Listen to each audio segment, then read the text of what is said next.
La qualité d'accueil, 6 mois après la publication du rapport de l'IGAS, où en est-on? Il y a 6 mois, presque jour pour jour, puisque je crois que c'était le 11, voilà, le 11 avril, l'IGAS rendait son rapport sur la qualité d'accueil et la prévention de la maltraitance dans les crèches. La mission lui avait été confiée par Jean-Christophe Combe dès son arrivée à avenue Duquesne, suite au décès d'une petite fille dans une microcrèche lyonnaise. Un fait divers qui avait secoué tout le secteur et le rapport, sans concession factuelle, qui dressait un constat préoccupant, une dégradation systémique de la qualité d'accueil et rapportait des faits et des témoignages assez sidérants, 2000 cas de maltraitance répertoriés et décrits minutieusement, avait provoqué une véritable onde de choc. Il était assorti de 39 propositions, plutôt audacieuses et bien accueillies par les professionnels. Le rapport n'est pas resté lettre morte. Il a inspiré le plan d'urgence pour la qualité d'accueil présenté par le précédent ministre et repris par Aurore Bergé. Elle en a encore fait référence tout à l'heure. La nouvelle ministre l'a aussi complété avec des annonces concernant l'évaluation, les contrôles et le lancement de la mission IGAS, donc sur les référentiels des pratiques professionnelles et sur un socle commun de compétences à tous les professionnels. Aujourd'hui, il est donc légitime de se poser la question: qu'est-ce qui a bougé dans les crèches depuis ce rapport? Qu'est-ce qui va concrètement bouger dans les côté réglementation, notamment dans les mois à venir? Car si vous le voulez bien, malgré l'actualité de l'édition, on va se concentrer sur le rapport de l'IGAS qui concerne toutes les crèches, quel que soit leur statut, et qui a permis non seulement une prise de conscience, mais qui a déclenché une série de mesures et de promesses. Alors pour évoquer cette question, et là je déroge à la règle de présenter les femmes en premier, nous accueillons Jean-Baptiste Frossard, l'un des auteurs de ce rapport, et ajoutons donc, comme la ministre l'a dit, qu'il vient d'être nommé sur la mission des référentiels des pratiques professionnelles et qu'à ce titre, il travaillera avec le cabinet de la ministre et les services du ministère. Mais aussi, nous avons le plaisir d'avoir parmi nous Sylviane Jean-Pinot, présidente du Conseil de l'enfance et de l'adolescence du HCFEA, auteur d'un rapport en 2016 qui fait encore autorité, et il a inspiré la Charte nationale d'accueil du jeune enfant, auquel on se réfère, et qui a maintenant force de loi. À côté d'elle, Anne Morvan-Paris, sous-directrice à l'enfance, de l'enfance et de la famille à la DGCS, donc la DGCS qui va mettre en œuvre ce fameux plan. Céline Marc. Alors, Céline Marc, directrice du département enfance, jeunesse et parentalité à la CNAF, Jérôme Aubry, président de la FFEC, et Anaïs Perelman, responsable petite enfance et initiative sociale de la Fédération nationale de la mutualité française.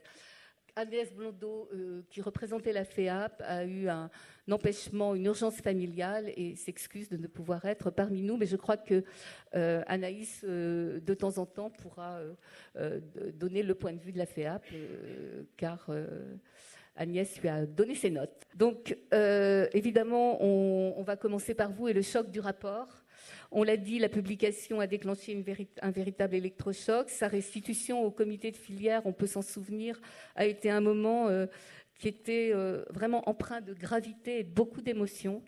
Jean-Baptiste Frossard, vous, au cours de votre mission, quand vous avez travaillé sur ce rapport, vous-même, est-ce que vous avez été surpris, choqué par l'ampleur de ce que vous découvriez? Et puis après, vous nous dites les grandes lignes du rapport, mais est-ce que vous aussi, ça vous a surpris?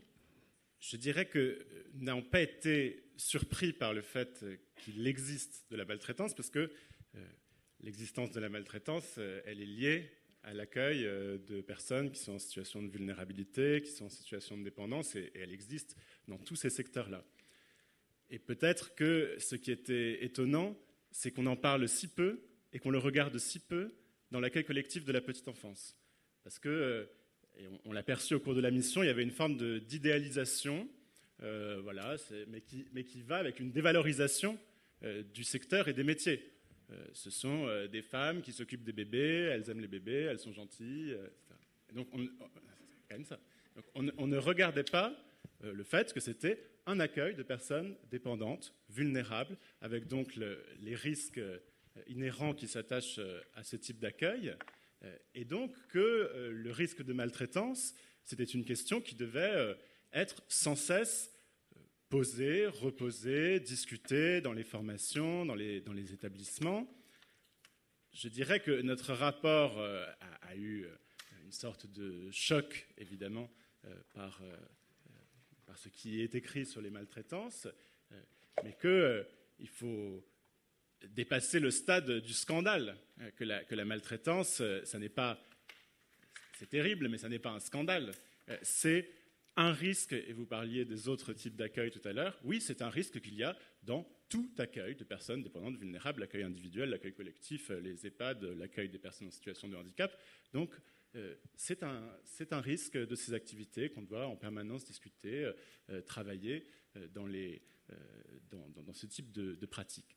Peut-être ce qui nous a surpris, c'est l'ampleur des réponses que nous avons reçues, l'ampleur des professionnels qui ont souhaité témoigner de ce qu'ils ont vécu. Ça a été quelque chose, évidemment, de difficile et en même temps dans lequel il y a des éléments positifs aussi, parce que ça signifie que c'est un secteur qui réfléchit, c'est un secteur qui est malgré tout sensibilisé à ces questions, qui n'accepte pas la façon dont se passent les situations et qu'on a tous les éléments pour avancer sur ça. Ensuite, évidemment, c'est la question de la maltraitance qui a occupé, je dirais, le devant de la scène médiatique, mais notre rapport revenait au-delà de ça sur l'ensemble des critères de qualité, puisque on montrait que s'il y avait cette forme de dégradation, d'évolution, c'est qu'on n'avait pas suffisamment pensé cette politique au service de l'enfant. La ministre a redit remettre l'enfant au centre, c'est-à-dire, voilà, on l'avait pensé beaucoup au service des familles, dans une logique de plein emploi, ouvrir des places, ce qui naturellement étaient des objectifs tout à fait légitimes. Mais pour cela, on avait accepté un certain nombre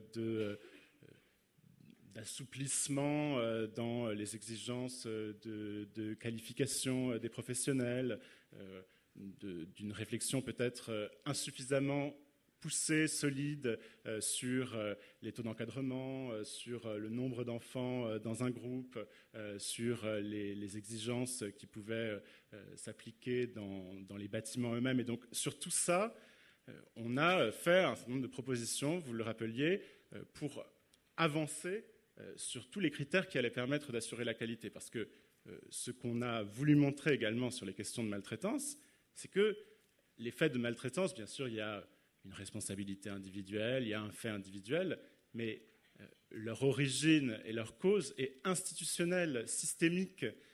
Quand il y a des faits de maltraitance, il faut regarder la personne, mais il faut regarder ensuite quelles sont les conditions, les éléments qui, dans l'établissement et dans le système global, conduisent à ce type de dérive, et ensuite comment on les reprend, etc. Et donc à partir de là, le dernier point peut-être que je voudrais évoquer, c'est la question du contrôle. Alors, la ministre parle de réinstaurer une meilleure culture de contrôle. On en parlera, ce sera un des objets des missions, mais c'est comment, et Nicolas Grivel en parlait, comment est-ce qu'on est en contrôle et en accompagnement pour permettre justement de travailler ces questions de qualité et de travailler les questions de maltraitance au quotidien. Donc on en parlera effectivement tout à l'heure. Je vais demander à chacun comment ils ont reçu ce rapport. Sylviane, quand on en a parlé, je crois que vous êtes la seule à ne pas avoir été surprise de ce rapport et de son contenu, avec quelques professionnels. Je ne crois pas que je sois la seule. Mais oui, comment voulez-vous que l'on soit étonné quand on est sur le terrain? Il n'y a rien d'étonnant dans votre rapport. Probablement que ce qui a fait vraiment un effet de vérité et de parole vraie, à la Dolto, c'est qu'une institution comme la vôtre se soit saisie et ait été capable de saisir dans les coins le vécu des parents, des professionnels, etc., etc. Et cette dimension systémique que vous avez mise en évidence, c'est vraiment une clé d'entrée pertinente pour éviter de se tromper. Et je pensais à Georges Perec qui dit « Nous n'interrogeons pas le quotidien, l'habituel, nous le vivons trop sans y penser ». Et ça, c'est à la fois valable pour les acteurs de terrain et pour les personnes qui sont en place de penser des politiques publiques qui vont venir permettre que l'action publique se fasse au mieux pour les citoyens. Et il ajoute, Perec, ce n'est pas que du conditionnement, c'est de l'anesthésie. Et effectivement, je crois qu'il nous faut veiller à ne pas se laisser prendre par ce mécanisme de l'anesthésie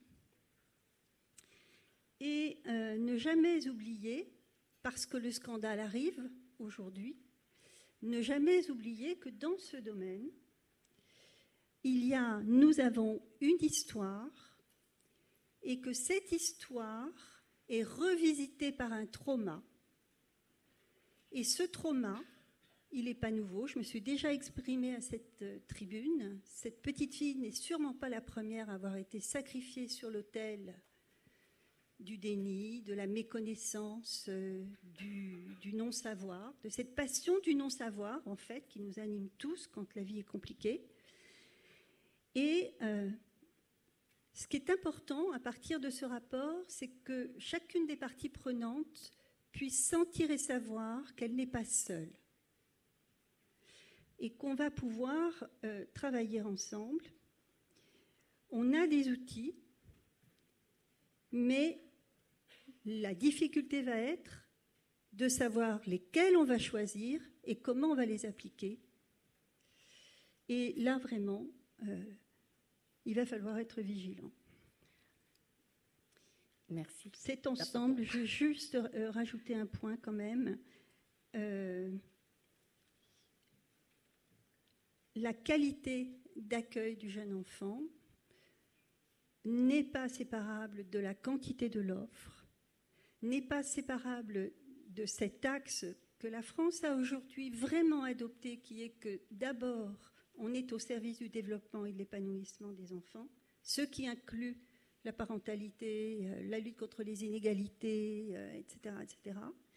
Mais on n'avancera pas si on considère que c'est dans une opérationnalité des méthodes, des outils et des contrôles qu'on va trouver la vérité et le juste positionnement.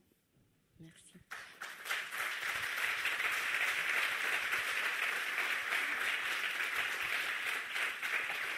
C'est toujours difficile de parler après Sylviane.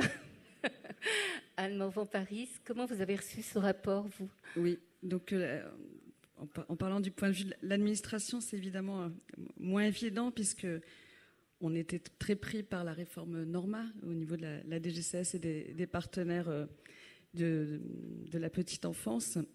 Et donc c'est vrai que ce rapport arrivait à un moment aussi où je pense qu'il nous a surpris, c'est l'impact direct à la fois de l'absence de personnel, mais peut-être aussi d'un focus sur certains aspects bâtimentaires et autres, mais l'absence peut-être de réflexion sur le développement de l'enfant, la pédagogie, ce que vous avez apporté dans votre rapport, qui fait que c'est un impact direct sur les enfants. En fait, je pense que peut-être ce qui nous a marqué, en tout cas au niveau de notre sous-direction, c'est les témoignages sur l'impact sur la vie quotidienne des enfants, sur les mots qui peuvent être dits. Alors, vous avez utilisé le terme maltraitance, il y a beaucoup de négligence en fait, et beaucoup de choses qui relèvent évidemment d'actes involontaires, de paroles qui parfois dépassent évidemment la mesure parce qu'on est fatigué, énervé. Et puis la question de l'impact en effet de cette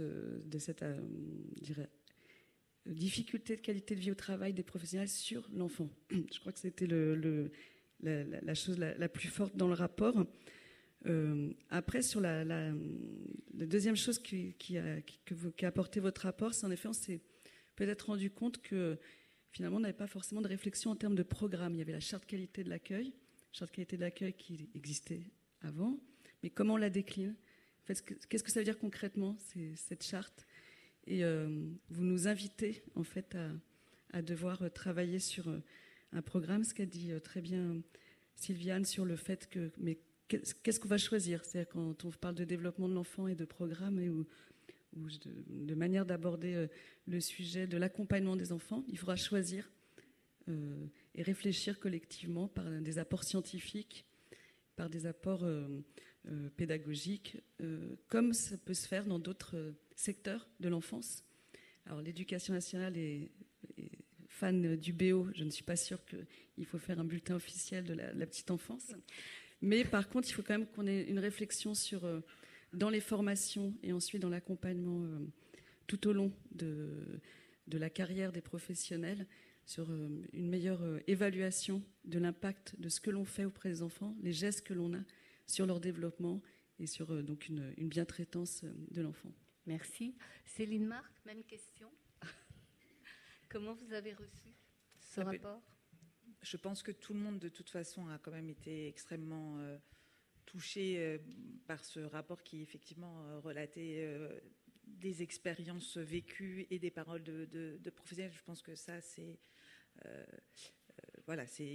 évidemment difficile à lire. En revanche, en tout cas, la pénurie notamment des professionnels, c'est quelque chose qui avait déjà été mis notamment en avant, une étude qui avait été faite par la CNAF qui montrait déjà les difficultés et on voit bien ce risque qui a été pointé, c'est-à-dire cette difficulté qui peut engendrer derrière des situations de maltraitance et donc c'est sur ça d'une certaine manière que je pense que ça fait une prise de conscience collective qu'on ne pouvait pas laisser les choses se faire sans un accompagnement extrêmement puissant sur ces questions-là. Merci. Je vais m'adresser maintenant aux deux représentants des gestionnaires. Donc, Jérôme Aubry, vous représentez donc les gestionnaires du secteur marchand. Comment vous, à la fédération, puis dans vos structures, puisque vous dirigez Rigolo comme la vie, comment ça a été ressenti ? Alors d'abord, un grand merci à M. Froissart pour la qualité de cette mission. C'est une mission qui a été ressentie comme étant une réalité du terrain, comme ressentie comme une objective, factuelle, et forcément la qualité de mission peut engendrer la qualité de la réaction. Donc la première chose, c'était quand même ce que je voulais exprimer. La deuxième, ça nous a rappelé des fondamentaux et des paradoxes. Le premier, c'est que dans l'accueil de la petite enfance, on n'a pas une obligation de moyens, on n'a pas une obligation de moyens, on a une obligation de résultat. Et là, et on sait que quand on passe de 100 à 99, on attaque des sujets de potentiel de maltraitance. Et le deuxième, c'est que, en effet, pour rejoindre Mme Jean Pinault, c'est que on est un métier résolument du quotidien et répétitif. Et on est en danger dans l'influence anesthésiante de l'habitude. Et ce rapport nous a rappelé ces deux dimensions, de dire on ne peut pas se contenter d'être à 99% et on ne peut pas négliger le fait qu'on a des habitudes. Et en plus, dans la qualité d'accueil en collectif, on a l'impression d'être un peu préservé parce que justement, comme on est en collectif, on se dit si quelqu'un voit quelque chose de pas bien, il va le dire. Eh bien non, pas forcément. Donc au niveau de la FSEC, et Rigolo d'ailleurs, on a assez vite réagi par d'abord de la mise en place de formation qui va de la maltraitance jusqu'à la douce violence, qui est le début d'une potentielle maltraitance. On les connaît tous, pas être à la bonne hauteur, commencer à donner des surnoms, etc. etc. C'est un micro-détail. On peut croire que c'est un micro-détail, mais on descend le sang. Et donc, aller rappeler à tous les collaboratrices et collaborateurs que on a une vigilance, on a un besoin de vigilance absolue, était important. De mettre en place des possibilités de remontée d'informations, un petit peu protégeant les lanceurs d'appels, mettant en place des mails éthiques qui soient accessibles à tous. On est vite rentré dans le concret. On est vite rentré dans le concret pour réagir le plus vite possible et pour mobiliser les consciences et donner des outils qui justement minimisent au maximum ce risque. Merci. Anaïs Perelman, donc. Oui, bonjour. Déjà dire que, un peu comme tous, la Fédération de la Mutualité française, on a accueilli ce rapport de manière très sérieuse. Enfin, effectivement, un rapport avec une vision 360 qui montrait les dysfonctionnements. Alors, on n'a pas été surpris, hein. Ce sont des choses qu'on alerte en fait depuis plusieurs années avec des remontées terrain de notre réseau. On a évidemment été sensible aux témoignages bouleversants. Ce qui nous a plutôt plu également, c'est surtout les recommandations qui ont été proposées. Elles sont en nombre et ça permet de remettre effectivement la qualité d'accueil de l'enfant au centre de nos préoccupations. Et on a été en fait assez sensible au fait que ça interroge autant le côté qualitatif. Donc on parlait effectivement de bienveillance, de formation, de qualité de vie au travail, de développement de l'enfant évidemment, mais aussi le côté quantitatif, et je rejoins l'idée de ce système défectueux, des dysfonctionnements sur le système institutionnel avec des problèmes de financement, de taux d'encadrement, de journées d'analyse de pratique, de journées pédagogiques, etc.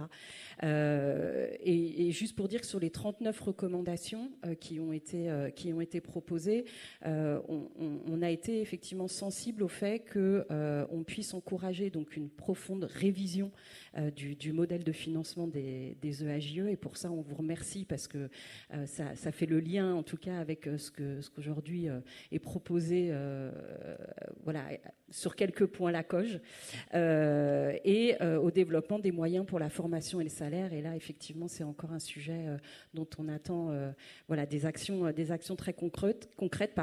Juste pour terminer, dire que sur les nombreux points aussi que vous avez soulevés, ça rejoint ce qu'on défend nous aussi à la mutualité, de parallélisme avec ce qui est fait dans le secteur social et médico-social. Et on a été très attentif au fait, je parlais de financement, mais peut-être dans une future COG, de parler des CEPOM et également, en fait, évidemment, les dispositions de contrôle des établissements, comme c'est aujourd'hui le cas dans le secteur médico-social.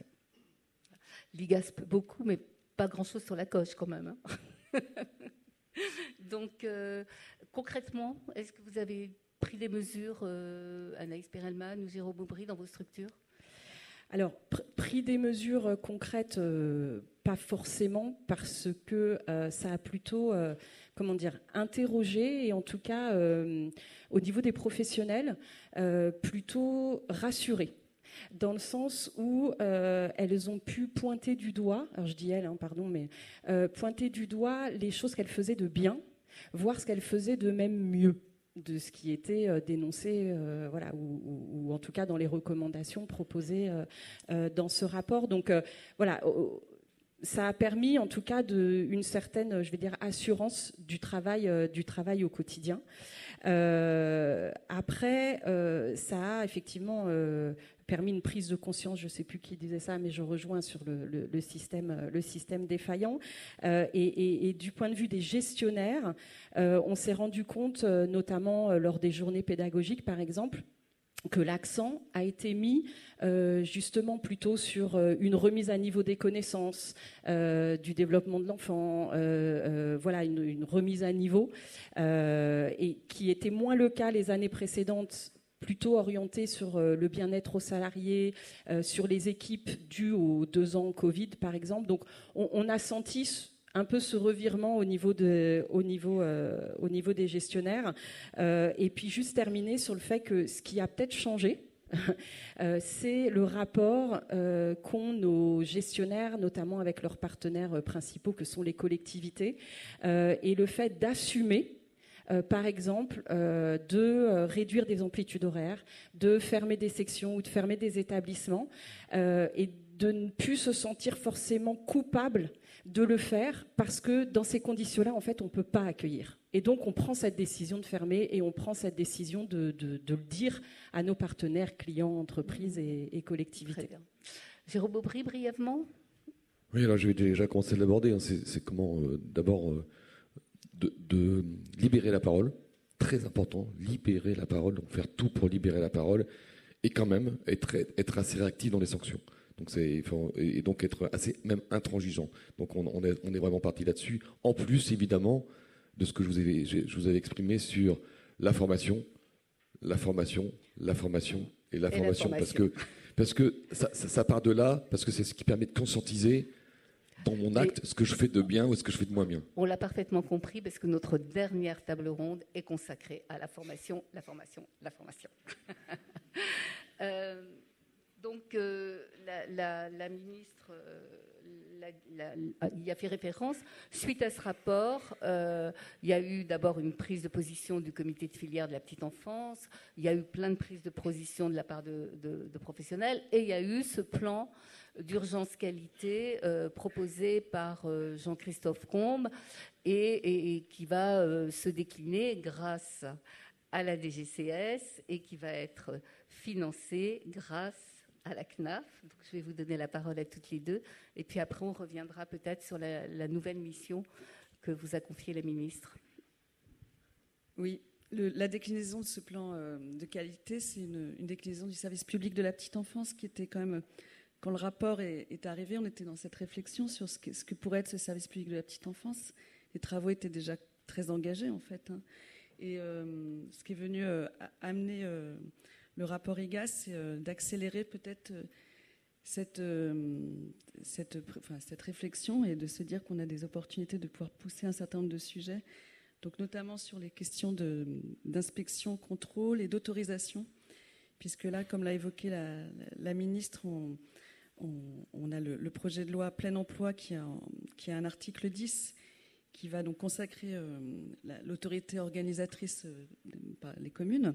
Mais on va aussi donc pousser un amendement sur autorisation, contrôle, et qui va permettre, en tout cas, j'insiste sur le terme autorisation parce qu'on parle d'une culture de contrôle, mais finalement, quand on autorise, on se dit qu'est-ce qu'on attend d'un établissement, qu'est-ce qu'on attend en termes de, évidemment, référentiel bâtimentaire. Ça, on y a beaucoup travaillé ces dernières années, mais on voit bien qu'il faut, au-delà de ça, travailler sur le référentiel d'établissement, l'équipe et le projet pédagogique. Donc, on va être sur cette autorisation qui serait renouvelée. Donc, c'est la nouveauté, on va dire, de l'amendement. On connaît la durée dans l'amendement ? Oui, c'est 15 ans. 15 ans ? Parce qu'il y a eu des discussions, 5, 10, 15, donc 15 ans, c'est long. C'est à la fois long, mais c'est un début. Je pense qu'il faut toujours se dire que quand on prépare des textes et quand on a des changements à faire, je pense qu'il y a toujours des attentes déceptives d'un côté comme de l'autre. D'autres ne voulaient pas d'autorisation renouvelable. C'est déjà un début. Moi, je pense que quand on ancre l'idée que l'autorisation, ce n'est pas un droit définitif... Si on compare aux assistantes maternelles, par exemple... Alors, au-delà de l'autorisation, et ça c'était un des points sur lesquels je voulais aborder, parce qu'on parle beaucoup de contrôle aussi, mais je pense qu'il faut qu'on parle d'évaluation. Dans les ESMS, c'est un chantier qui a été mené maintenant depuis de nombreuses années. Et si on arrive à avoir des évaluations régulières et qui évitent en fait d'être dans cette idée du lien de confiance qui pourrait être abîmé par l'hyper-contrôle ou l'idée qu'on est dans une permanence dans l'attente d'un contrôle, mais c'est aussi par l'évaluation qu'on va pouvoir passer par des recommandations, par des bonnes pratiques. Et c'est le travail qui va être fait en partie aussi, d'avoir des référentiels de la mission IGAS qui va débuter.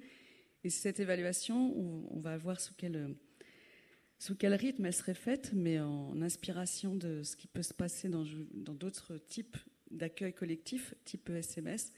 On voit bien que les sujets autour de l'auto-évaluation, de l'évaluation interne, de l'évaluation externe, en tout cas, c'est des questions que le secteur de la petite enfance doit évidemment aborder, parce que penser qu'on va tout attendre d'un contrôle et d'un renouvellement d'autorisation et que les choses seront uniquement basées là-dessus, il nous semble que l'évaluation basée sur des référentiels, avec des outils qui pourraient être donnés d'une part du partie gestionnaire, mais aussi aux équipes chargées de ce rapport, on va dire, de conseil aussi, qui peut être attendu. On sait très bien que la place de la PMI aujourd'hui n'est pas forcément très lisible entre contrôle et conseil.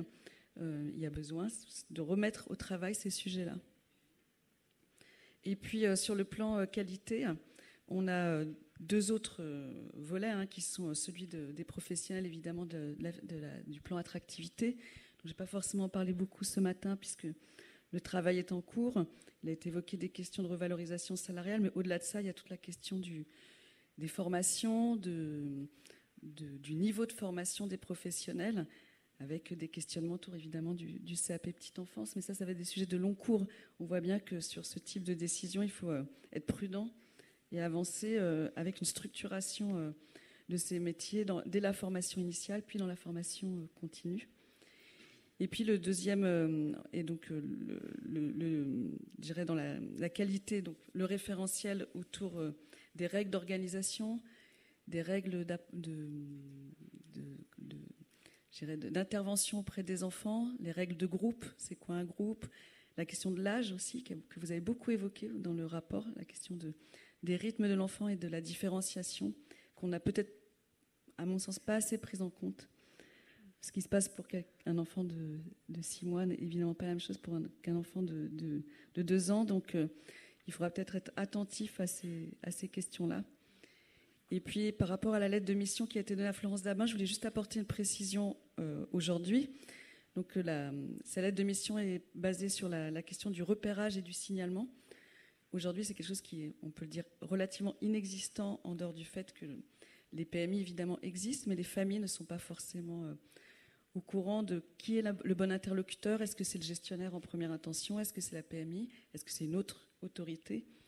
Et donc, le principe de ces lettres de mission, c'est de réfléchir au traitement à la manière dont ces signalements vont arriver, qui va les traiter, et puis l'organisation ensuite derrière pour voir ce que l'on en fait en termes et potentiellement de contrôle et de sanctions, mais aussi d'amélioration pour que le quotidien de l'enfant soit amélioré. Donc voilà, on en est. Je ne sais pas si vous souhaitiez plus de détails ou d'informations sur un certain nombre de sujets. On me fait signe qu'il nous reste 30 minutes, donc on va un peu galoper.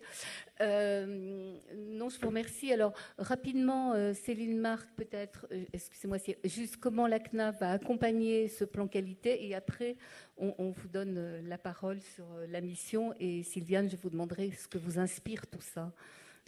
Oui, alors je vais essayer d'être très rapide, mais c'est vrai que cette COG qui vient d'être signée a un axe aussi très ambitieux autour de la qualité de l'accueil, des modes d'accueil, de l'ensemble des modes d'accueil. Et c'est vrai qu'il y a une accélération, on va dire, de cette préoccupation qui a toujours été présente, mais une accélération et avec quelques mesures quand même très fortes. Donc, Nicolas Grével en a déjà un peu parlé, la transformation du modèle de financement pour sécuriser les gestionnaires et éviter une partie des effets pervers de certains modes de fonctionnement comme la PSU était déjà engagée avec un financement forfaitaire plus fort, et ça, on va beaucoup plus loin sur cette COG, donc ça fait partie d'une certaine manière d'une qualité, puisque ça remet finalement les professionnels là où ils doivent être. Et effectivement, je pense qu'on a été extrêmement soucieux dans tout le travail qu'on a fait de se dire que le plus important pour nous, c'était de replacer la qualité au cœur des pratiques professionnelles. Donc que tout ce qu'on essaye de mettre en place puisse permettre aux professionnels de se concentrer sur cette question. Et notamment, une chose quand même très importante, c'est d'avoir créé un axe qualité. Donc il va y avoir plus de 60 millions qui vont être débloqués pour pouvoir accompagner les projets sur les territoires pour développer la qualité de ces projets. Il y a 20 millions sur l'accueil individuel, parce que justement ça c'est aussi très important à dire, c'est-à-dire que l'idée c'est encore pas une fois de pointer un mode d'accueil en particulier, mais cette réflexion, et ça on en a dit 2 mots, c'est en plus, en parallèle du fonds innovation pour la petite enfance, qui a vocation à accélérer d'une certaine manière ces bonnes pratiques et surtout avec l'idée qu'elles soient reproductibles sur les territoires. Et deux éléments qui me semblent vraiment fondamentaux. Il existait déjà ce qu'on appelait des heures de concertation, c'est-à-dire par nombre d'enfants accueillis dans les crèches, du temps qui était rémunéré hors présence des enfants. Et ce temps-là va plus que doubler. Ça va être un temps pour chaque enfant, d'une certaine manière, pour chaque enfant, hors de la présence de cet enfant, pour préparer un accueil de qualité. Ça, je pense que c'est une transformation aussi un peu forte du modèle, et surtout le financement de 3 journées pédagogiques par an qui soient complètement indolores pour les gestionnaires, qui puissent permettre de travailler sur des projets d'accueil de qualité. À partir de quand déjà ces journées pédagogiques? Journées pédagogiques, j'espère que je ne dis pas de bêtises, c'est 2024, donc c'est dès l'année prochaine, et les heures de concertation, c'est 2025. J'ai pas c'est bon, j'ai pas dit de bêtises, donc c'est bien ça. Merci. Alors, Sylviane, vous vouliez dire quelque chose ou je donne d'abord le... Non. Alors, la mission, votre mission sur les pratiques professionnelles et la déclinaison de la Charte nationale d'accueil du jeune enfant, c'est ça? Les 10 principes. Oui, alors Vous êtes autorisé à en parler. Je suis autorisé à en parler. Je vous en dirai quelques éléments prospectifs et un peu esquissés, puisqu'elle n'a pas commencé. Donc, mais je peux vous dire, en tout cas, en quoi elle consiste et quels sont ses objectifs, et puis quelques éléments de la façon dont je peux voir les choses aujourd'hui. C'est une mission, en effet, qui consiste à élaborer un référentiel de bonnes pratiques professionnelles, d'abord, sur le fondement, bien sûr, de la charte de qualité qui a été élaborée dans le sillage du rapport de Sylviane Champineau. Charte de bonnes pratiques qui va ensuite nourrir de nouveaux guides d'évaluation et de contrôle des établissements. Donc, contrôle de la qualité d'accueil dans les établissements par les PMI, mais également modalités d'évaluation sur lesquelles il faudra revenir, qui va également nourrir un objectif qui avait déjà été posé par le rapport de Sylviane Champineau et que nous avions à nouveau rappelé, c'est-à-dire la construction d'un socle commun de formation pour les différents professionnels de la petite enfance, qui nécessitera de faire travailler ensemble à la fois les différents ministères, les différents instituts de formation. Et enfin, ce travail sur le référentiel de bonnes pratiques viendra nourrir également une évaluation et une éventuelle révision du référentiel bâtimentaire. Est-ce qu'il faut ajouter un certain nombre d'éléments sur ce qu'on attend en termes d'organisation de l'espace, d'organisation des bâtiments. Voilà un petit peu pour les tâches, je dirais, confiées. La façon dont ça va se dérouler et ce à quoi on doit aboutir, ce que je pourrais dire spontanément aujourd'hui, la première chose, c'est que Sylviane Champineau parlait tout à l'heure de normativité. Il ne s'agit pas d'aboutir, bien sûr, à un référentiel qui est pour objet de fossiliser les pratiques, de réduire la part de créativité qu'il peut y avoir dans l'accueil. Nous avons suffisamment insisté dans le rapport de l'IGAS sur la nécessité de se défaire de modèles qui soient excessivement normés, qui ne laissent plus leur part à l'exercice d'un métier de la relation. L'objet du travail ne sera pas d'aboutir à reproduire ça sur le plan de la qualité. Mais il s'agit, comme le fait d'ailleurs en partie la Haute Autorité de Santé dans d'autres champs du médico-social, comme ça a été fait à certains endroits déjà dans certaines villes, d'aboutir à un certain nombre de de recommandations et de réflexion sur la façon dont on peut aménager l'espace, dont on peut penser le soutien à la parentalité, les temps de transmission, les temps de familiarisation, mais il ne s'agira pas de les contraindre dans l'exercice du métier. Ça, c'est la première chose que je voulais dire. La deuxième, c'est que, évidemment, ce travail, il ne pourra avoir du sens, de l'intérêt que s'il emmène tout le secteur, c'est-à-dire à la fois les chercheurs, les professionnels de terrain, les collectivités, les administrations, les gestionnaires. Il sera construit à partir de groupes de travail où on va essayer d'avoir des panels et de la représentation très large. Donc il faut que ce soit l'occasion d'une réflexion collective. Et également que ce soit l'occasion de renforcer encore le dialogue et le lien entre la recherche, la science et les pratiques de terrain. Qu'on puisse permettre aux chercheurs d'investir davantage la question des pratiques de terrain et que également les liens entre les instituts de formation, le monde de la formation professionnelle soient davantage en contact avec ce secteur. Et puis la dernière chose que je voulais dire sur le programme, c'est que non seulement ça demande de mobiliser tout le secteur, mais je crois qu'on arrivera à quelque chose, c'est-à-dire à ce que ça ait une incidence réelle, parce qu'on peut faire des référentiels, des guides, et puis les mettre dans les placards ou pour caler les portes.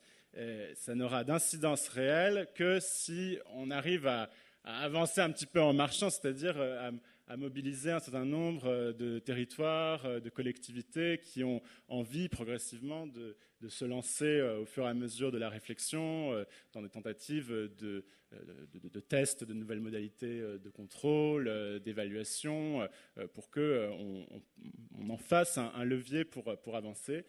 Et donc, au-delà de la présentation, j'en profite pour lancer un appel à toutes les bonnes volontés qui voudront évidemment s'investir dans ce travail collectif. Donc vous allez pratiquer des auditions et vous devez rendre votre copie en décembre, c'est ça ? On va, ce ne sera pas tant des auditions que des groupes de travail, ce sera des groupes de travail collectifs qui permettront d'élaborer les documents sur les différents segments.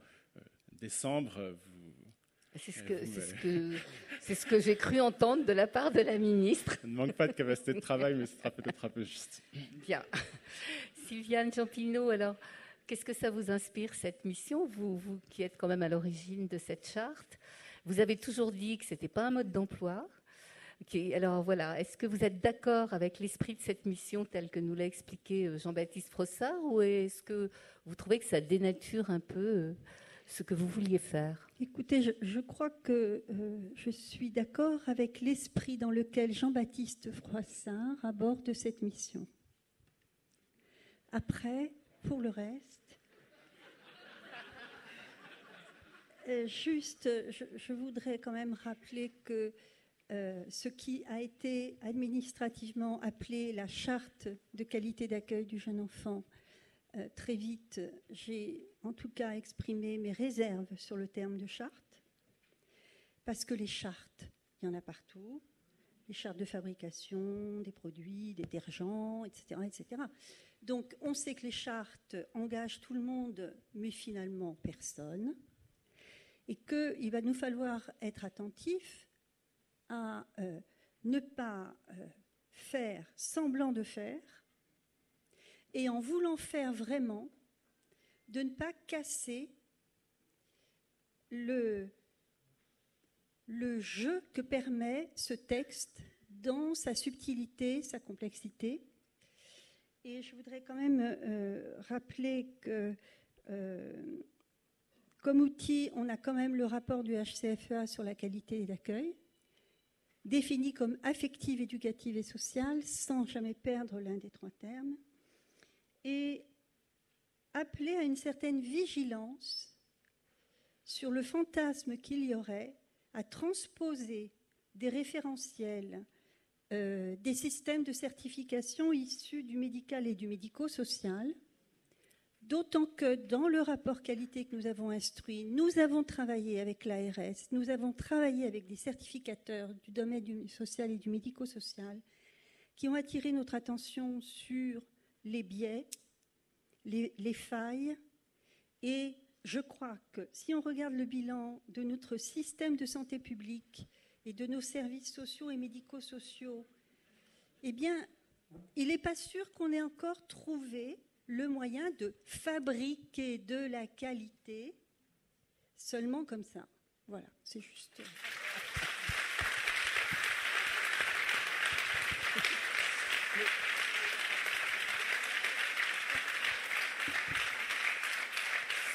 Bon, merci Sylviane. Elle vous a un peu cassé, hein. Cassé la mission. Alors, je vois le temps qui tourne. Jérôme Aubry et Anaïs Perelman, vous avez souhaité, quand on a préparé cette table ronde pour parler de la qualité, parler finalement de ce que vous pratiquez. Anaïs, à la Fédération de la Mutualité Française, vous avez des labels. Et vous défendez l'idée finalement que les labels sont vraiment une façon d'objectiver la qualité. Là, on vient de voir que c'est peut-être pas tout à fait ça, mais dites-nous quand même ce que vous faites et pourquoi vous pensez que c'est une bonne solution. Merci Catherine. Juste avant, mais je sais que c'est le sujet de la qualité de cette table ronde, mais juste dire qu'on est évidemment, on a envie d'y croire, on a envie de participer à tous ces travaux, il n'y a aucun problème là-dessus. Si par contre, là, maintenant, tout de suite, on ne résout pas ce souci de pénurie et on ne donne pas les moyens financiers aux gestionnaires d'avancer, on aura beau discuter, faire des groupes de travail comme on le souhaite, comme on le veut, ça ne résoudra pas le problème du moment. Voilà, je voulais juste dire ça avant parce que c'est la réalité en tant que gestionnaire. Après, alors, à la Mutualité Française, on est sur les deux. Alors, on est sur label et certification, ce qui n'est pas forcément totalement la même chose.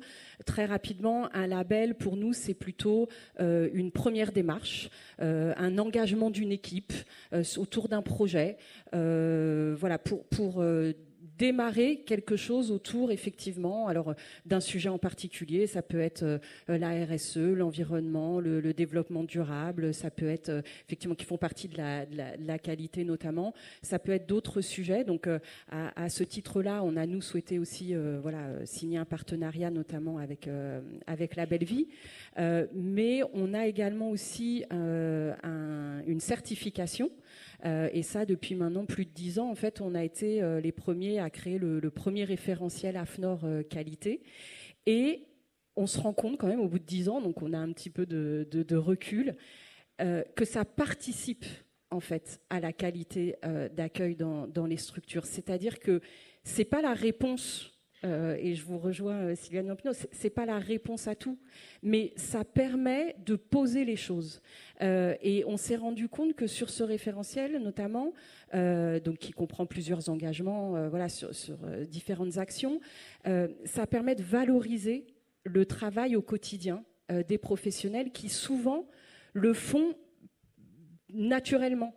Mais quand on y met des engagements, quand on y met des actions, quand on y met derrière des rendus, ça permet de prouver et je sais pas, peut-être de rassurer les professionnels et les familles aussi de ce qu'on fait dans nos structures. Donc, on a quand même la volonté, nous, de poursuivre en ce sens. Il ne faut pas qu'il y ait forcément de dérives, de labels qui s'inventent, qui arrivent sur tout et n'importe quoi. Mais en tout cas, sur notre référentiel depuis maintenant 10 ans, on a un recul plutôt positif. On a également, juste pour rassurer aussi, parce qu'on l'entend beaucoup, ça demande du temps.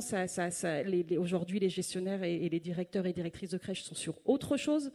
On l'entend, mais ça ne prend pas finalement plus de temps que ça puisque ce sont comme je le disais, des choses qui sont menées au quotidien en fait dans les crèches. Après, c'est fédérateur, ça fidélise, et à ce référentiel, on y a associé un barème de satisfaction. Ça permet, d'interroger les familles, ça permet d'en discuter. C'est une des solutions, en tout cas, pour pouvoir mesurer et objectiver la qualité dans les structures. Jérôme Aubry, vous avez des adhérents à la fédération qui ont des labels différents.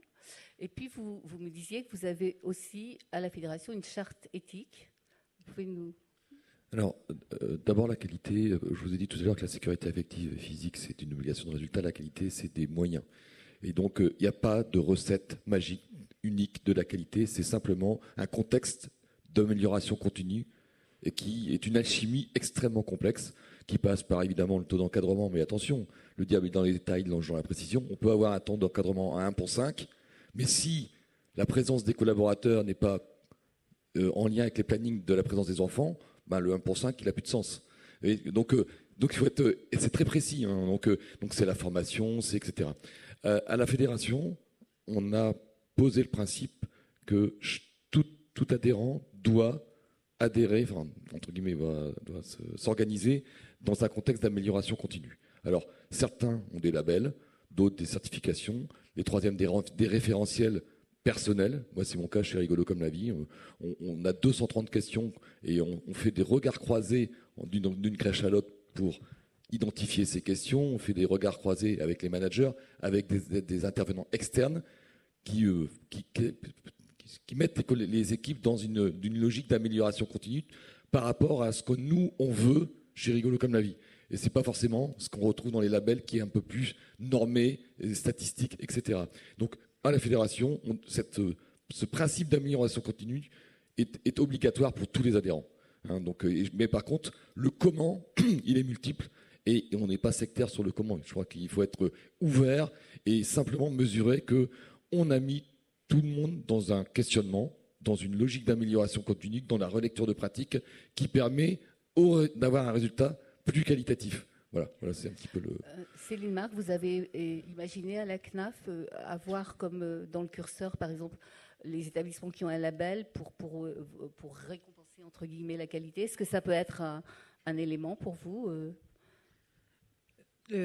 Alors clairement, typiquement, on travaille beaucoup avec la Belle Vie, il y a plein de projets qui sont déjà financés au niveau local. Ce qui est vraiment, je rejoins vraiment ce que vous avez dit, c'est-à-dire que ça peut être, c'est pas un label qui va faire la qualité. Pour moi, c'est le prétexte à un projet pédagogique, à un travail fédérateur ensemble. Et donc, effectivement, mais ce n'est pas parce qu'on aurait un label qu'il y aurait de la qualité dans la crèche et vice-versa. Donc ça, je pense qu'on est très vigilant là-dessus. C'est vrai que... l'idée, c'est vraiment d'être en capacité de donner aux professionnels de terrain du temps pour travailler sur de l'analyse de pratique, sur des projets pédagogiques. Et c'est vraiment le sens, on va dire, des mesures qu'on a à déployer. Et c'est vrai que le travail que va mener notamment... Monsieur Froissart sur la qualité de l'accueil peut être aussi un guide, en tout cas pour nous, pour valoriser des projets, on va dire, essayer d'objectiver d'une certaine manière, parce que la vraie difficulté, elle est là. Comment objectiver de la qualité aujourd'hui et donc, ce qu'il faut surtout, c'est aussi laisser, d'une certaine manière, la possibilité, encore une fois, aux professionnels de pouvoir remettre la qualité au cœur de leur pratique pour leur bien-être, on va dire, personnel, mais surtout pour le bien-être des enfants. Et peut-être un mot pour accompagner la qualité, peut-être je ne l'ai pas assez dit, c'est la qualité de vie au travail aussi. La branche met aussi à disposition des fonds pour pouvoir moderniser notamment les établissements ou aider des assistantes maternelles à s'équiper. Et ça, c'est très important aussi parce que ces conditions de qualité de vie au travail sont importantes pour pouvoir se sentir bien dans sa profession et de pouvoir travailler dans de bonnes conditions. Merci. Sur les labels, est-ce que vous souhaitez dire quelque chose, Sylviane, Jean-Baptiste? Oui. C'est pas tant sur les labels que... je voulais juste rebondir sur cette vraie question qu'a posée Céline Marc, c'est comment faire pour objectiver. Alors, moi, je prêche pour qu'on n'oublie surtout pas de subjectiver, c'est-à-dire de ne jamais oublier qu'un mode d'accueil des relations entre des enfants, des parents, des professionnels, c'est un faisceau de relations intersubjectives, et que l'affectif, c'est le véhicule secret qui fait le lien entre le corps, la réalité et la capacité de chacun de faire quelque chose avec ça. Sur la question d'objectiver, je pense tout d'un coup qu'il y a vraiment un sujet de finance.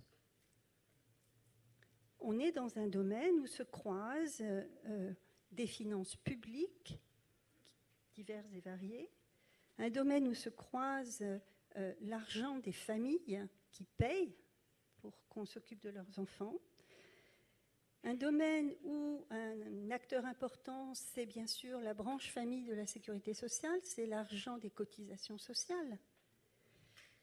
Et puis un domaine où certains peuvent gagner de l'argent, et ce n'est pas interdit dans ce pays, quand même, mais jusqu'où ça circule, comment ça circule, etc.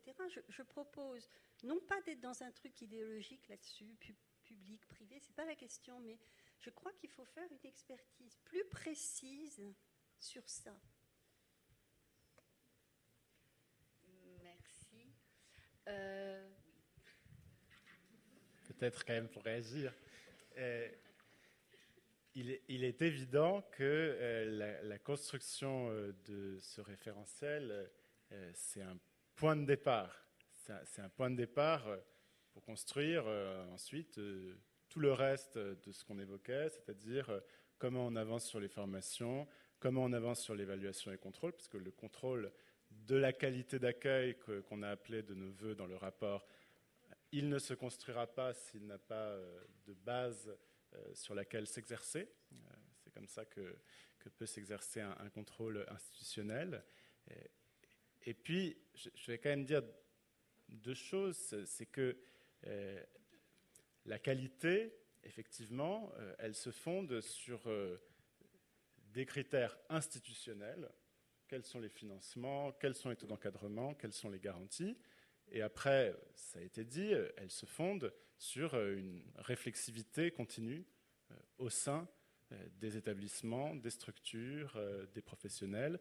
Et donc, le travail qu'on essaie de conduire pour pousser de meilleurs contrôles, de meilleures évaluations avec cette base qu'on élaborera, il a pour objet de renforcer cette réflexivité. Et bien sûr, certainement pas de la réduire ou de conduire à une vision mécaniste de l'activité qui existe dans les structures.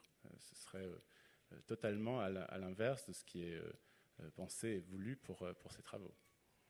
Merci. Alors, pour garder un peu de temps pour les questions, je vais faire juste un très rapide tour de table pour vous demander, mais très rapidement, est-ce que pour cette qualité d'accueil, est-ce que vous êtes optimiste pour les mois à venir et les années à venir? Anaïs. Bon, on a envie de répondre oui. Non, mais je disais, on a envie d'y croire. Enfin, quand on entend Madame la ministre ce matin, on ne peut qu'aller avec elle dans ce sens-là. On a tous envie que les professionnels retrouvent du sens, de ne pas dégoûter celles qui sont encore en poste, d'attirer de nouveaux profils et évidemment d'accueillir les enfants et les familles dans de super conditions. Ça va juste me permettre de dire quelques mots de la FEAP que je n'ai pas fait pendant cette tour de table, mais très rapide, de dire juste qu'on attend quand même beaucoup sur les revalos. Donc j'ai entendu Madame la ministre ce matin dire qu'il y avait une réunion qui était prévue la semaine prochaine. Donc voilà, on est plutôt content de cette nouvelle, on attend de voir ce que ça donne. Les formations, on en parle. cet Oui, après-midi. mais juste aussi sur le contenu, en fait, pas forcément juste les moyens. Voilà. Et effectivement, sur ce volet qualité, et juste je terminerai là-dessus sur le contrôle et le lien avec le médico-social. L'idée, c'est évidemment pas de copier ce qui est fait dans ce secteur-là, c'est plus de s'inspirer en fait de cette démarche. Et vous parlez de démarche d'amélioration continue. C'est plus ça, c'est d'aller dans cette démarche, de se dire bon ben voilà, on fait de la qualité, comment on l'évalue, qu'est-ce que ça va donner et comment surtout on peut aller au-delà de ce qu'on fait aujourd'hui de bien. Très bien, Jérôme Aubry, encore plus rapidement. C'est toujours moi qui suis le plus rapide. Je vais vous dire une chose assez simple. Hein. Quand je vais en crèche, c'est là où je suis le plus optimiste et c'est là où je me ressource le plus. D'accord ? Quand je sors de la crèche, on s'aperçoit qu'on est dans un environnement de la petite enfance avec tellement de différences et que ces différences, le temps qu'on y passe, entre guillemets, il peut être de deux manières. Soit on dit c'est génial, on est différents, on va être complémentaires. Soit c'est compliqué parce qu'on est différents et on n'a pas les mêmes lunettes et on va s'engueuler. Et je pense que voilà, c'est ma conclusion, c'est de me dire, quand je vais en crèche, j'ai zéro doute, je suis alors super heureux. Quand je sors de la crèche, je dis attention. Mais vous y restez combien de temps en crèche ? Très souvent, parce que c'est là où je me ressource quand même. Voilà. Céline Marc. Oui, moi je dirais que je suis très optimiste dans le sens où j'ai l'impression qu'il y a une conjonction de travaux qui vont dans une même direction. Je pense qu'on partage un objectif commun. Après, et on a très honnêtement des moyens assez forts à mettre à disposition du secteur. Je suis optimiste et à la fois extrêmement, j'allais dire stressée, pas stressée, mais c'est un engagement extrêmement fort parce qu'en fait, le diable va être un peu dans la mise en œuvre, dans l'appropriation des uns et des autres, dans la subtilité de cette mise en œuvre sur les financements, etc. Donc, sachez en tout cas que la branche famille est extrêmement mobilisée sur ces questions et que de toute façon, on va devoir co-construire tout ça ensemble, mais que il faut être optimiste parce que je pense que on partage un objectif commun évident. Merci. Anne Morvan-Paris. Oui, très rapidement, je pense que optimiste, oui, mais il va falloir être patient. Oh là. Collectivement, parce qu'il va falloir. Vous savez que les professionnels de la petite enfance sont patients depuis très longtemps. Oui, mais vous voyez bien que les chantiers à l'œuvre. La patience, si c'est la question de la rémunération, etc., évidemment que ça, c'est des annonces qui peuvent être faites à court terme. La patience, quand on structure un secteur, quand on réfléchit à tous les éléments qu'on vient d'évoquer en 1h30, vous voyez bien qu'il y a du travail. Enfin, je veux dire, ça serait aussi mentir à tout le monde de dire que demain, il n'y aura pas à nouveau des faits peut-être de difficultés dans des crèches ou dans de l'accueil individuel, et que nous, il faut de la patience, y compris de la patience vis-à-vis des familles, et qu'il y a une co-responsabilité de tous, y compris des familles, pour accepter que, en effet, peut-être que parce qu'il faut de la qualité, il n'y aura pas tout de suite des places, ou en tout cas, il faudra réduire les horaires, comme vous l'avez évoqué sur un certain exemple. Et donc, c'est en ça qu'il faut être patient. D'accord, merci. Sylviane Jean-Pinot. Ah oui, moi, je suis carrément optimiste. Super. Je trouve qu'on a une magnifique accélération de la prise de conscience, des travaux, etc., ces dernières années, puisque on a publié un schéma là, dans le dernier rapport du Conseil de l'enfance et du HCFE. On est parti en 2020. Mais si on regarde le dossier depuis 1980, comme je le regarde, oui, il y a une conjonction et c'est le fruit de travaux collectifs. Je voudrais quand même rappeler le séminaire Premier Pas qui a été réalisé. C'est une mine de données. Enfin, les gens ont, depuis quand même quelques années, vraiment appris à travailler ensemble. Et ça c'est vraiment porteur d'espoir. Voilà.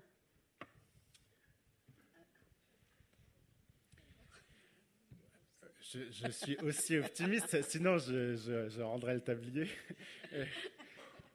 Mais vous osez à peine le dire. Non.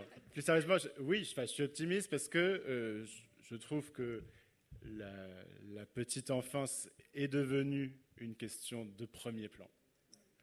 Voilà, que la question est devenue politiquement présente de façon extrêmement importante, alors que c'est vrai que c'est un secteur qui était peut-être moins regardée, moins considérée pendant un certain nombre d'années. Je trouve qu'il y a beaucoup de volonté d'avancer, et puis j'essaierai d'y prendre ma part, mais je suis optimiste pour les évolutions. Alors, on a exactement 8 minutes pour les questions. Oui, bonjour. Caroline David, je suis coprésidente de la Fédération nationale des jardins d'enfants et je suis aussi directrice de Toute l'enfance en plein air, qui est une association qui gère à la fois un jardin d'enfants et un relais d'auxiliaire parental. Donc la première chose que je voudrais dire, c'est merci à vous tous, merci à Catherine de faire vivre des interventions de si grande qualité. Merci à l'IGAS pour ce rapport. Je suis aussi professionnelle de terrain. Hier soir, j'étais encore allongée en train de raconter des histoires à des enfants de 2 ans pour les aider à attendre papa et maman. On est en pleine période d'adaptation. Je pense que ça parle à tout le monde.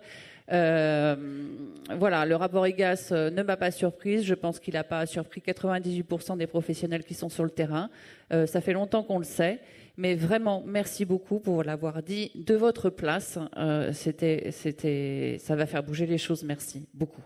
Merci, Madame Giampino, pour toutes ces ouvertures. À chaque fois que je vous entends parler, ça m'aide vraiment à penser.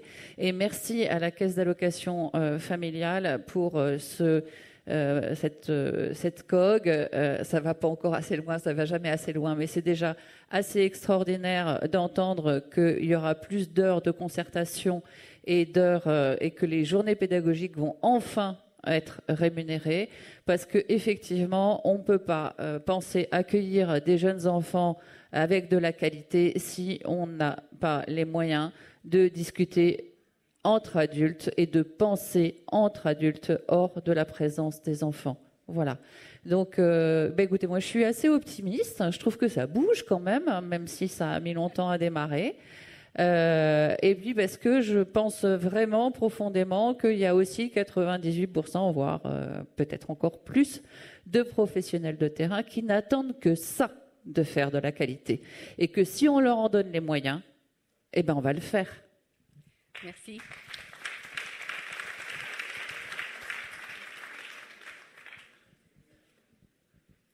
Cyril Godefroy, co-secrétaire général du syndicat national des professionnels de la petite enfance. Juste pour réagir aux propos de Madame Morvan, mais c'est vrai que les professionnels de la petite enfance, ils en ont eu assez de patienter, quoi.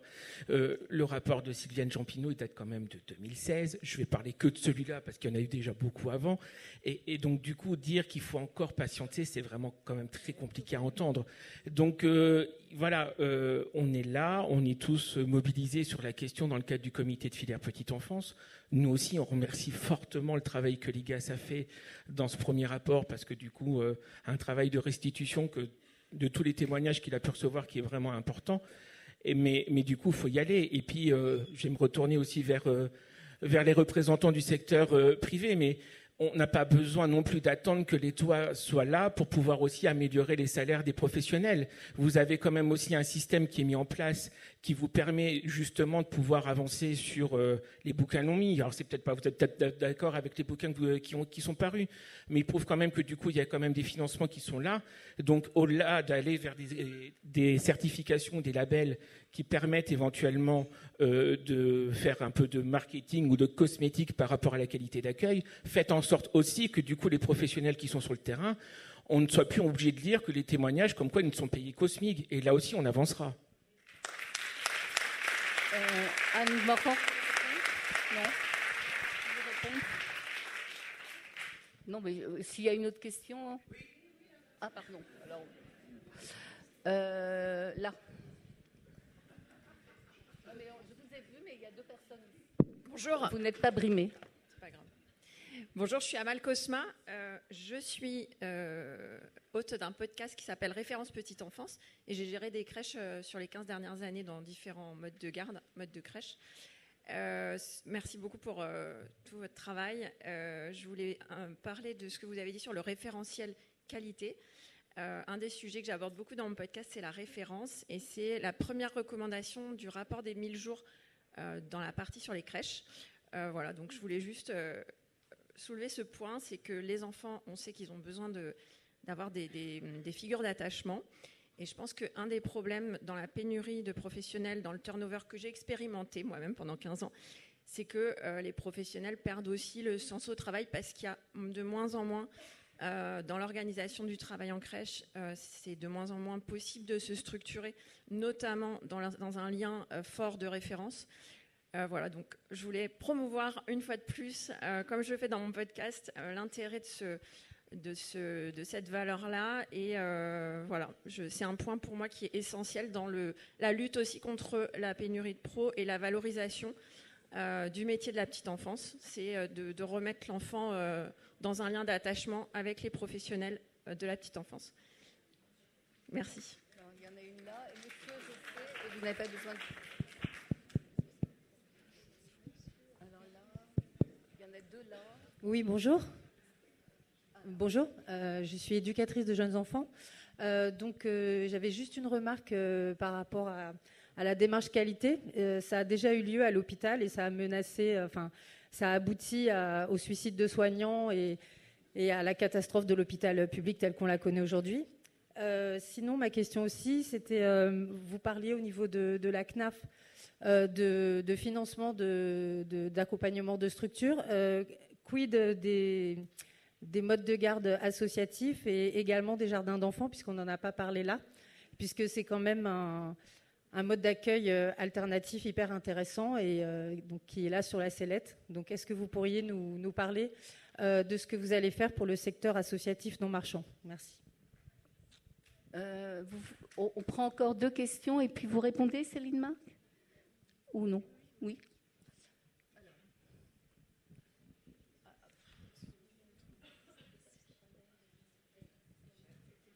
Allez-y, monsieur. Oui, bonjour à tous.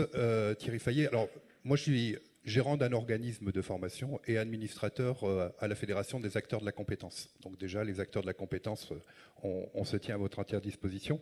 La seule chose, c'est que je note qu'on parle du rapport IGAS, il y a de l'actualité. Pour rencontrer des directeurs, des gestionnaires et des salariés de structures d'accueil de la petite enfance, je vois des gens qui sont engagés, qui ont envie de se former régulièrement. Donc je pense qu'il faut aussi, si vous avez parlé d'attractivité de la branche, de faire attention. Oui, il y a un travail sur soi, comment j'améliore les choses, mais attention à ce que je véhicule, parce que je peux freiner l'attractivité de mes métiers par rapport à ce qui peut sortir à travers la presse et à travers les différents rapports.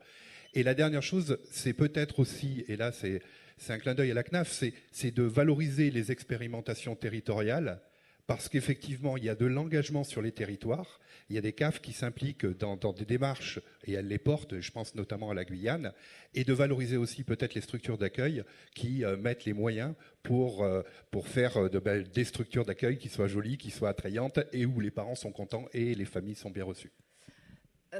Là, je crois qu'on va être... je vois plein de doigts. Moi, j'ai le micro, excusez-moi. Oui, allez-y.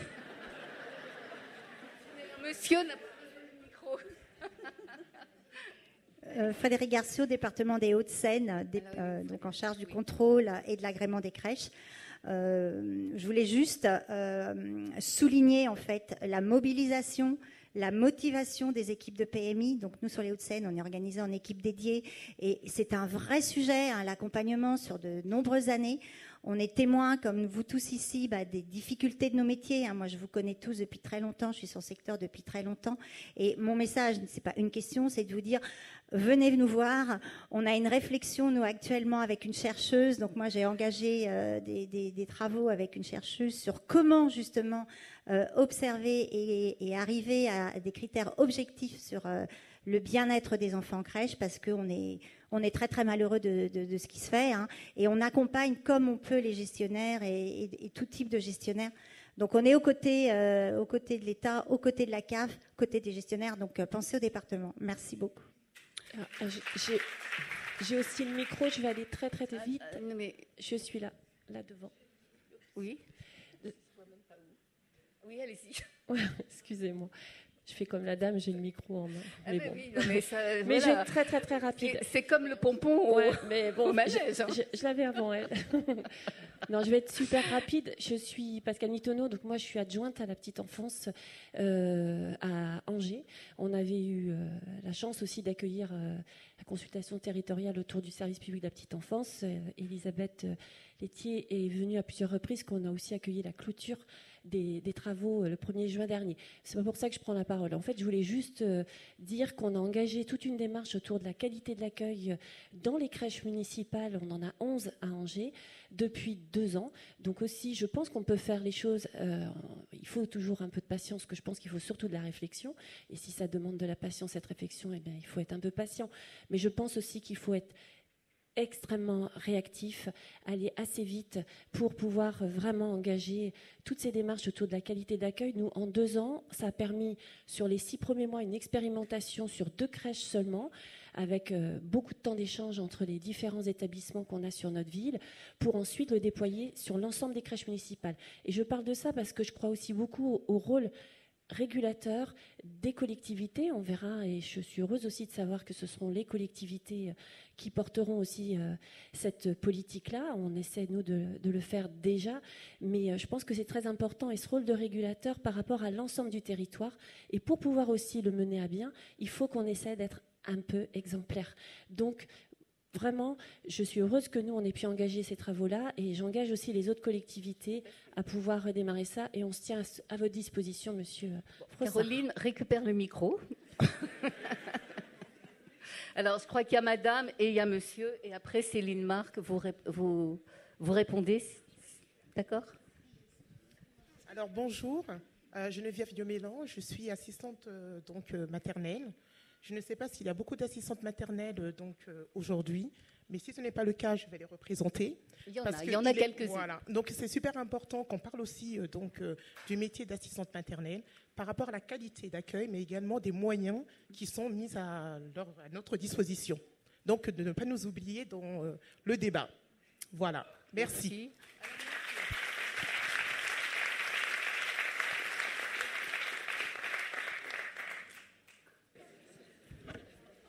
Bon, c'est pas du tout évident, donc moi je vais juste...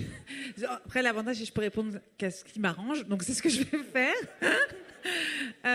Juste pour vous dire qu'en tout cas, sur la question des moyens de cette COG pour accompagner le secteur, c'est tout le secteur, quel que soit le type de gestionnaire, et notamment associatif, et il n'y a pas un endroit où l'associatif est oublié.